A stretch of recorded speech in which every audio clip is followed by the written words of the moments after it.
Assalomu alaykum. Mana bugun uyda yolg'iz qolganim uchun keto dietani ovqatlarni o'zim qilishga to'g'ri keldi. Mana bu ovqat qo'y koreykasi bilan sabzavotlar qo'shib qovurdim. Piyoz, baqlajon, keyin karam, koreyskiy karam, yana janduq, ishqilib uyda nima sabzavot bo'lsa hammasidan qo'shib mana shu narsani qovurdimda go'sht bilan. Keyin 1 soatcha dimlab qo'ydim. Bu kvashini karam. 3 kun oldin buni maydalab, tuz solib, tuzlab qo'ydik. Yoshroq karam ekan, shu yashillari ko'rinib turibdi. Bu stevia. Stevia korzinkada bir 40 ming atrofida sotadi. 45 mingmi, 40 mingmi.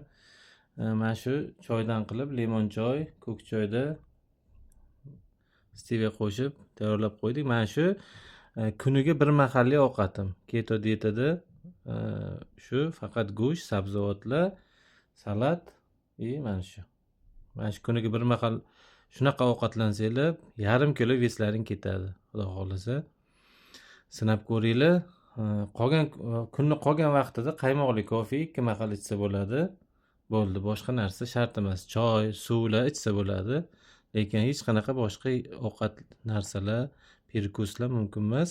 Bu omad deydi.